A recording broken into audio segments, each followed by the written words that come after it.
Hello friends, welcome to our YouTube channel.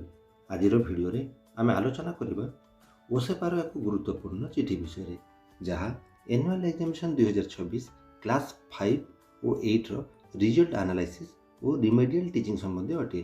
तेणु भिडियोटी शेष पर्यंत देखंतु कारण यह समस्त शिक्षक और हेडमास्टर मानक पई बहुत जरूरी अटे। यही चिठीटी तारीख 25 मार्च 2026 रे जारी होईछि एवं यह जारी करछन्ते एडिशनल डायरेक्टर श्रीमती अमिता पटनायक। यही चिठी रे कहा जायछि जे क्लास 5 और क्लास 8 रो एनुअल एग्जाम सफलतार सहित समाप्त होईछि। कोन लिखा जेटी to all DO cum DPC SS Odisha.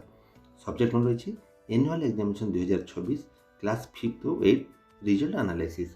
Madam sir, in inviting a reference to the subject cited above, I am directed to inform you that the annual examination of class 5 and 8 have been successfully completed.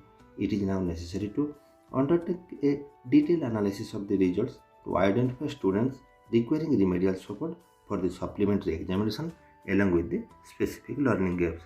In this regard, the following two formats have been developed for data collection and analysis. अब यही result analysis में यही काम पर दुईटी format दिया जाइए। कौन रही है कोबो फॉर्मेट और Excel format for remedial teaching. Kobo format कौन से सीआरसीसी माने हेडमास्टर ठारू डाटा संग्रह करेंगे और कोबो लिंक द्वारा ऑनलाइन फॉर्म फिलअप करेंगे। CRCC after collection of requested data from concern headmasters shall fill up the form using the following link: annual examination 2026 grade 5 and class 8 my. Then excel format for remedial teaching. Each school shall fill in student wise remedial teaching data in the enclosed excel format and submit it to their respective CRCC. Further, the CRCC shall submit the consolidated report to their view. CRCC माने headmaster रो data संग्रह करेंगे एवं कोबो link द्वारा online form fill up करेंगे। आउ प्रत्येक school छात्र भित्तिक डाटार Excel रे फिलअप करेंगे आउ यहाँ को सीआरसीसी को सबमिट करेंगे। सीआरसीसी माने कंसोलिडेटेड रिपोर्ट बीओ को देवे। आउ यार सबमिशन ऑफ कोबो फॉर्मेट आर लास्ट डेट होची 30 मार्च 2026। आउ submission of school wise Excel sheet to the respective BO by 30 March 2026।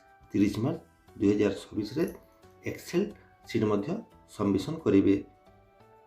आसन देखा कोबो फॉर्मेट रे कौन कौन रही देखु यहाँ हूँ Kobo tool box annual examination 2026 classes 5 and 8 result analysis. प्रथम कौन रहा बेसिक इनफॉरमेशन साधारण सूचना कौन रहा district name, block name, cluster name, school UDISE code, CRCC name, CRCC phone number, headmaster name, HM phone number. Next अच्छी section 2 annual result of class भी। Number of girls in grade भी श्रेणी रे थिबा मोट बालिका संख्या। Then number of boys in grade भी श्रेणी रे थिबा मोट बालक संख्या। देन परीक्षा देथिबा मोट बालिकांक संख्या। देन परीक्षा देथिबा मोट बालकंक संख्या। देन परीक्षा दे नथिबा मोट बालिकांक संख्या। देन परीक्षा दे नथिबा मोट बालकंक संख्या। देन परीक्षा रे पास होइथिबा मोट बालिकांक संख्या। देन परीक्षा रे पास होइथिबा मोट बालकंक संख्या। देन गोटे किंबा एकाधिक विषय 30% रु कम नंबर रखि मोट छात्री संख्या। देन गोटे किंबा एकाधिक विषय 30% रु कम नंबर रखि मोट छात्रों संख्या।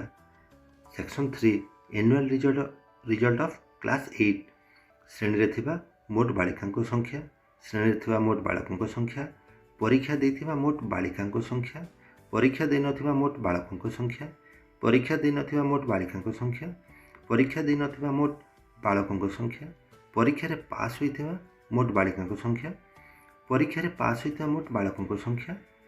देन गोटे किंबा एकाधिक विषय 30% रु कम नंबर रखिथिबा मोट छात्रींक संख्या। नेक्स्ट अछि गोटे किंबा एकाधिक विषय 30% रु कम नंबर रखिथिबा मोट छात्रों संख्या। Then section 4 scoring less than 30% in class 5 पंचम श्रेणी रे 30% रु कम नंबर रखिथिबा छात्र छात्री संख्या। Number of student score below 30% in Odia, below 30% in English, below 30% in drawing, then below 30% in math. below 30% in science, below 30% in social science.